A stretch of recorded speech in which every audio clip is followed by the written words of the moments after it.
Hadirin sekalian, antum perhatikan, Masya Allah, di bumi Andalusia terjadi mahakimut taftish. Setelah 4 abad, ya, yaitu tahun 1808, Perancis menguasai Eropa. Andalusia jatuh ke tangan Perancis. Ketika itu dia mencoba untuk menelusuri tempat pengadilan pembantaian kaum muslimin bawah tanah. Maka datanglah di suatu tempat sekolah dan tempat ibadah biarawati. Di sana ditemukan ruangan yang tidak ada apa-apa. Dikisahkan di sini, nanti antum baca secara lengkap. Setelah dicari lorongnya, ujungnya, semua tidak ditemukan apa-apa. Penyiksaan, ternyata dia sebelum pulang, sang kolonel hatinya merasa tidak enak. Kemudian ingin terus memeriksa. Salah satu anak buahnya mengatakan, komandan, ada sesuatu yang mencurigakan. Saya tidak akan keluar dari biara ini sebelum saya membuka karpet. Ya, satu karpet tempat ibadah tersebut yang sangat bagus sekali. Ya, bukan karpet ya. Apa namanya? Kayak ini. Permadani. Setelah dia ambil, kardinalnya mengatakan, "Tua, wahai tuan, tidak usah dibuka. Ini enggak ada apa-apa." Tapi mukanya semakin kecut. "Saya tidak akan keluar dari sini sebelum saya membuka karpet ini." Dibuka, kemudian diperintahkan anak buahnya untuk menyiram air. "Saya curiga di bawah ini ada ruangan-ruangan."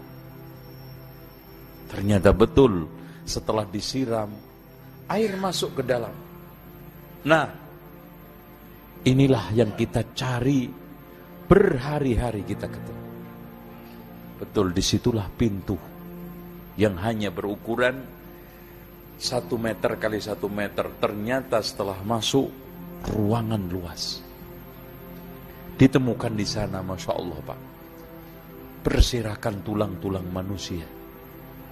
Tempat penyiksaan kaum muslimin dulu yang masih tersisa dari Andalusia di Eropa.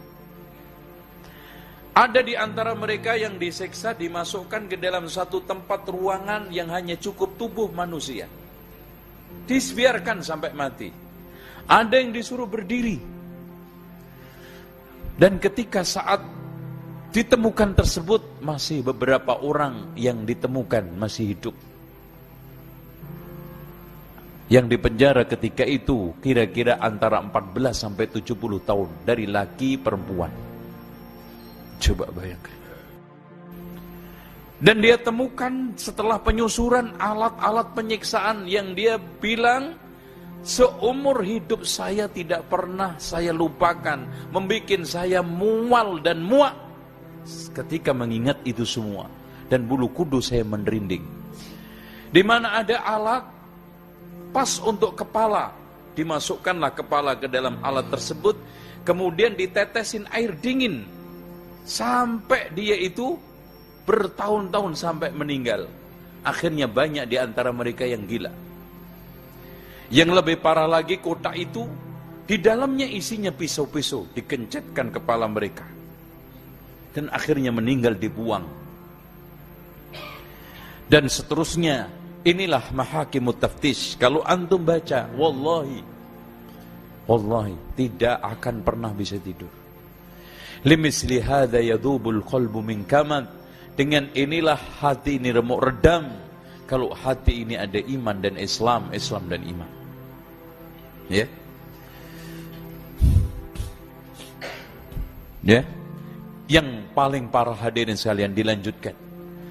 Mereka memiliki alat-alat semacam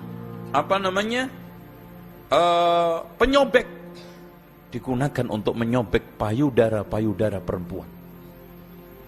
Ya. Yang sebelumnya diperkosa, sebelumnya dihilangkan kehormatannya, kemudian mereka disobek Kemudian setelah itu kepalanya digenjat dengan alat tersebut. Ini bukan ngarang, ini bukan cerita yang ada di film karton yang dilakonkan oleh Ipin Upin atau dilakonkan oleh SpongeBob. Tapi ini adalah fakta sejarah yang disembunyikan orang Eropa, yang tidak pernah disampaikan oleh orang Eropa. Umat Islam pun jarang yang mengetahui ini, kecuali yang telah dirahmati oleh Allah. Dan gak usah jauh-jauh, antum kemarin lihat bagaimana sadisnya kaum budak ya, kaum budak menyiksa orang-orang Rohingya. Antum melihat sedikit gambar-gambarnya bagaimana? Antum menunggu seperti ini, baru sadar melek. Realita umat Islam. Hadirin sekalian, kebencian Barat terhadap Islam sudah tidak bisa ditawar-tawar lagi. Bahkan para pengamat sejarah mengatakan di dalam hubungan antara Barat dengan kaum muslimin ditemukan adanya kebencian yang mendalam dalam dada orang-orang Barat. Hingga sampai puncak. Makanya dari sekalian, ketika isu teroris yang dituduh Islam, yang dicurigai nama-nama Islam, kita masuk ke Eropa bawa jenggot, Masya Allah, melototnya nggak kedip-kedip. Iya, apalagi jilbab panjang. Diadakan tes screening yang sangat-sangat lama, itu pun hasilnya nggak boleh masuk. Untuk mendapatkan visa ke Amerika susah. Apa masalahnya? Apakah mereka itu manusia, kita bentuknya tidak sama? Kita semua turunan Adam, kita manusia. Mereka hanya menemukan satu hal, yaitu Islam. Makanya tidak salah ancaman Islam terhadap Barat. Ya. Lalu apa yang mereka lakukan? Akhirnya antum lihat, masjid-masjid mereka robohkan. Ketika saat pasukan salib sanggup merobohkan kekuatan Islam di Andalusia, yang memimpin negeri Islam ketika itu dari, sebetulnya Islam sudah masuk tahun 75, berdiri sebagai suatu pemerintahan tahun 175, kemudian rontok, ya, kemudian dikuasai oleh Eropa tahun 1400-an, ya. Sejak itulah mereka menguasai negara Islam. 1492 hampir 3.500.000 kaum muslimin diusir. Itu berarti kan, yang tidak mau dibunuh dengan cara dibakar. Makanya ahli sejarah di antara Ibnu Athir, begitu juga Ibnu Katsir, dan juga penulis-penulis lain, kalau sudah menulis peristiwa ini semuanya menangis. Sampai sang penyair mengatakan, limisli hadza yadubul qalbu min kamadi in kana fi qalbi islamu wa imanu. Melihat kenyataan seperti ini, hati remuk redam kalau di dalam hati ini masih ada Islam dan iman. Nanti kita akan sebutkan bagaimana mereka mengadakan mahakimut taftish, ya. Jadi masjid-masjid dihancurkan, fasilitas-fasilitas Islam dihilangkan, tanah dan juga rumah direbut. Antum lihat juga, enggak usah dulu, sekarang di Palestina. Yang dulu 100% tanah milik Palestina. Kemudian ketika sekarang Yahudi datang meminta 20%, tidak dikasih. Setelah perang mereka menang tahun 1967, yang awal perangnya tahun 1948, ya. Jenderal Lenby menyatakan dengan tegas, sekarang Palestina sudah milik orang Yahudi. sampai hari ini Palestina mereka kuasai, dan hanya 20% milik orang Palestina. Tanahnya diambil, rumahnya diambil dengan paksa. Antum lihat di kota Urshalim di dalam bahasa Ibraninya dan bahasa Latinnya Yerusalem.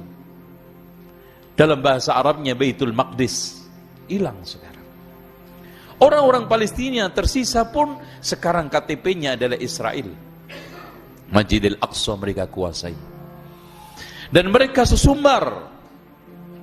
Kita mengadakan perang salib bukan untuk merebut Palestina, tetapi menghancurkan Islam. Ini fakta sejarah. Memang sejarah itu banyak dilupakan orang. Ya, jas merah itu yang dikatakan Soekarno itu benar. Jangan melupakan sejarah. Orang Indonesia ini paling nggak suka belajar sejarah. Makanya mata pelajaran di sekolah yang paling nggak disukai apa? Sejarah. Loh, jangankan sekarang ini sejarah Wali Songo yang hidup antara abad 15-16. G30 SPKI yang kemarin aja sudah hilang dari peredaran. Banyak terjadi polemik. Bagaimana nasib perang Jawa? Perang Sabil yang dikomandangkan oleh Diponegoro, perang Sabil yang ada di Sumatera yang ditabuh genderangnya oleh Imam Bonjol, di Aceh oleh umat Islam, hilang begitu saja di tengah umat Islam. Padahal hadirin sekalian, katanya Ibnu Khaldun, sejarah itu ilmu mazhab, keilmuan yang paling bergengsi. Paling bergengsi. Kenapa? Karena semua ilmu butuh sejarah, tapi sejarah tidak tentu butuh semua ilmu. Contoh sekarang, ahli tafsir tidak akan bisa menjadi ahli tafsir handal dan hebat kalau tidak menguasai sejarah. Bagaimana bisa menjadi ahli tafsir yang hebat kalau tidak mengetahui sejarahnya Zulkarnain, sejarahnya nabi-nabi dan rasul-rasul, sejarahnya sekarang ini ada Nabi Sulaiman dan kerajaannya, Balkis dan kerajaannya. Gak mungkin. Sampai matematik aja butuh ilmu sejarah. Ketika kita bicara teori Al-Jabbar, siapa Al-Jabbar? Butuh nggak sejarah? Makanya jangan malas belajar